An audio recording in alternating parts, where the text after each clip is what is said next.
Mga kabakas, na kawil si kabangis nyo mga kabakas. Ayan o, namamaga na nga to mga kabakas. Nagkakabit ako ng kristalit sa kawil. Pagbatak ko ng nylon, nabitawan ko si kawil, ayun, sumabit sa daliri ko. Sinubukan ko na tong batakin 2 beses pero hindi talaga mabatak. Sumasabit talaga siya kasi may sima yung kawil natin, yun ang sumasabit ano. Kaya nga pala binidyo ko to para makapagbigay man lang ako ng tips at para mayroon na rin kayong ideya kung sakaling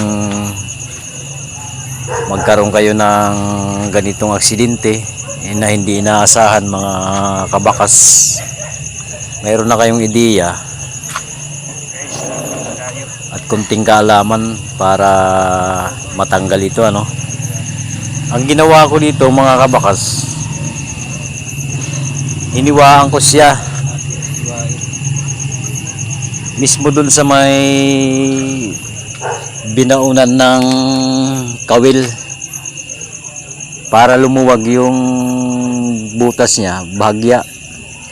Although masakit to mga kabakas, siyempre sugat na, susugan pa na, pero kunting tiis lang kaysa naman may padoktor natin para matanggal, magbabayad pa tayo, kailangan pa nating gumastos. Kaya pag kayo na aksidente, halimbawa ganito, huwag kayo magpanik, kunting ano lang, diskarte lang at relax lang tayo mga kabakas no.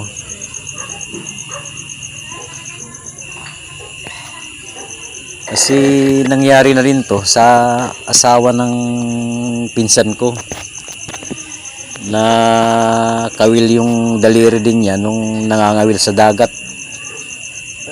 Pinatanggal niya ito sa doktor kaya gumastos pa siya. Ang akin naman eh 3 beses na ito nangyari. Ang ginawa ko lang, inihiwaan ko lang siya kasi pagka lumuwag yung butas niya, mismong tinusukan o binaunan, madali mo siya mababatak. Ayan, namamaga na nga yung daliri ko mga kabakas. Nanginginig na nga ito dahil medyo makirot na rin. Malaki rin tong kawil na nakatusok sa daliri ko. Ayan hiniwaan ko pa siya uli.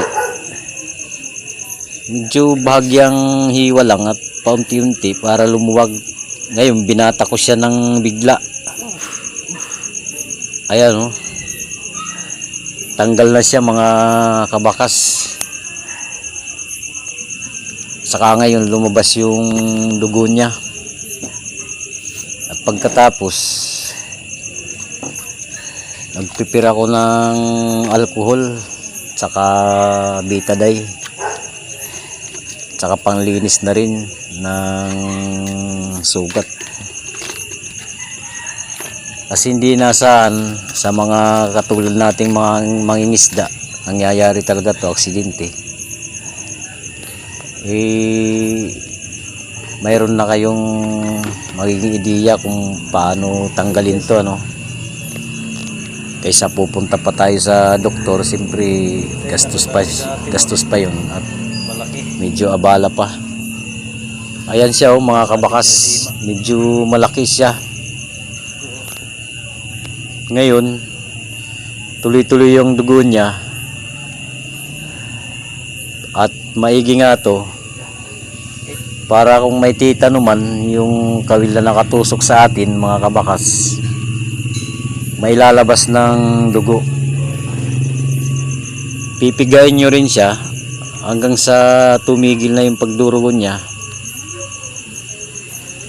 Although masakit nga lang to, Pero maigi na to yung dugo. Nakakalabas siya. Siguro hindi naman makaka-infection yung kawil na nakatusok sa akin. Dahil bago naman to mga kabakas, pero mas maigi na rin yung maiwasan yung infection. O magsiguro na rin tayo. Ayan siya oh, yung nakatusok sa akin. Bago pa siya. Bago. Nagkakasa tayo. Yan yung sumasabit, yung pinakasiman niya mga kabakas.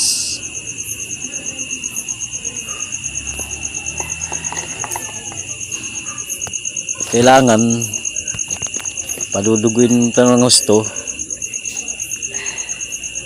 Ayan oh, medyo marami pa rin ang dugo na lumalabas, no? Pero mas maigi na yan para naitatangay niya yung halimbawa ay may kalawang man yung nakatusok sa atin. Ay, hinugasan ko pa ng hinugasan ng alkohol mga kabakas. Kailangan mapaduguto. Para talagang maiwasan yung infection. Ayan oh. Marami pa rin siyang dugo, no? Pero medyo okay na yung daliri natin yan. Hindi na masyadong nanginginig. Hindi kagaya kanina. So, ganun lang ang gagawin nating diskarte mga kabakas, lalong lalo na sa mga mangingisda kung nagkakabit ng kawil, ano.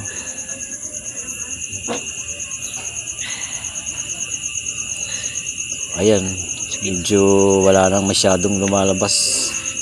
Grabe mga guys, naanap tayo ng Hugasan lang ng hugasan natin ng alcohol to mga kabakas. sa daliri. Hintayin nating tumigil na yung pagdurugon niya.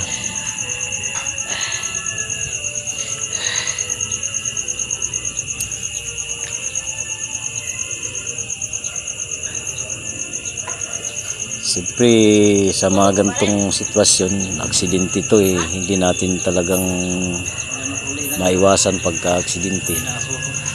Ayan oh.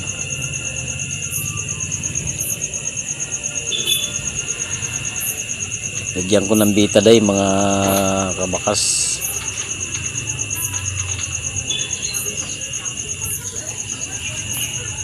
So tayo, kunting ingat lang din mga kabakas, lalong lalo sa mga isdang kagaya ko. Ngayon, pinaso ko siya ng pinaso mga kabakas para medyo mamatay yung titano niya ba.